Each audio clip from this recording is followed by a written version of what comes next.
Howdy y'all. I'm going to make a short video here covering PAR, PPFD, DLI, and PPM. These are the parameters that I monitored through various stages of growth.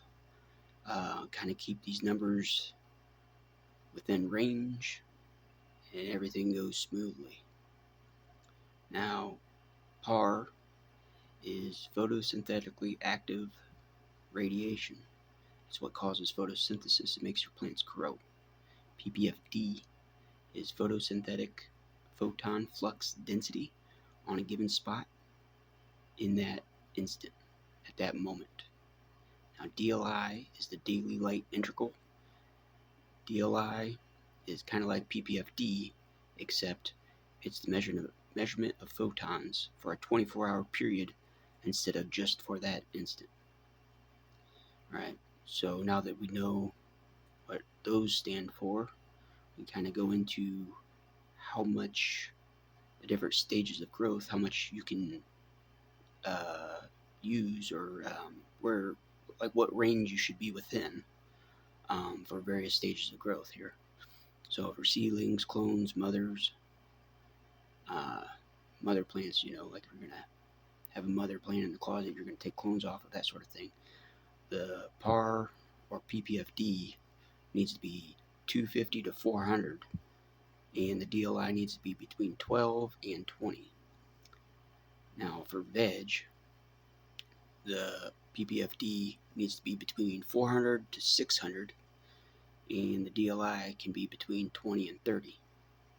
For flower, the PPFD can be between 600 and 900, and the DLI should be between 330 and 50. Now the light height is basically determined by these numbers. You don't want to stress your plant out, you don't want to burn your plant. So basically, to get within these parameters, you basically can raise or lower your light, or dim your light if you have like a really powerful light, or if you're using like CFLs or something, you put them really close, that sort of thing, kind of get within range, that sort of stuff. Right? PPM, so parts per million, that's in reference to the plant food that you're gonna feed them, the newts. And for a seedling, you'd have your PPM between 100 and 300. For early veg, I would suggest 400 to 600 PPM. For late veg, like right before flowers, between 600 and 800. Now early flower, you could be around 1,000 to 1,500 PPM. Now late flower to you could be around 1,200 to 1,500 PPM. And for flush, obviously you're gonna have it next to nothing. It's gonna be really low.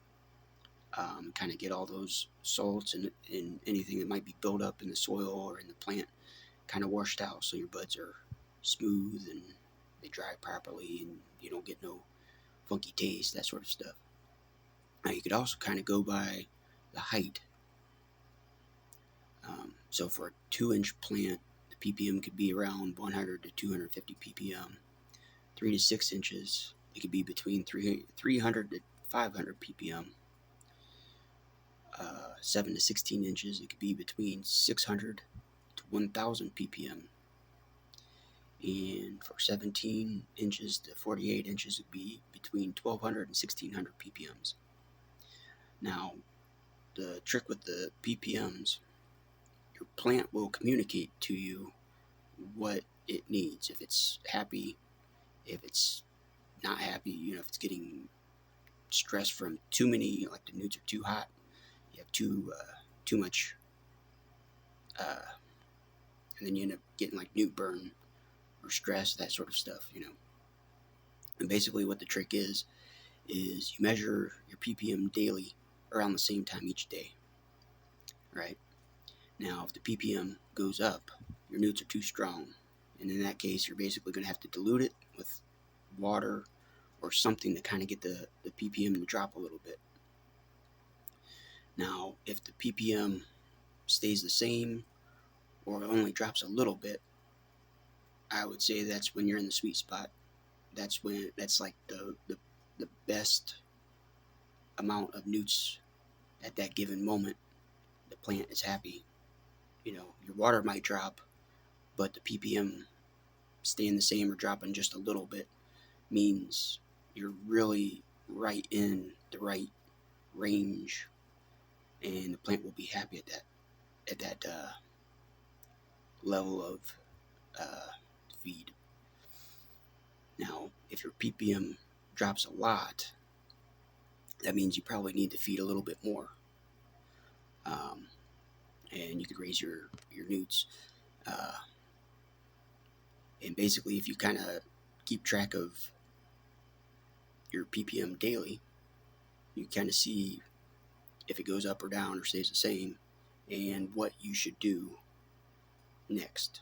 All right, so like I said, if it goes up, you're too strong. Goes down a lot, you need to add more newts.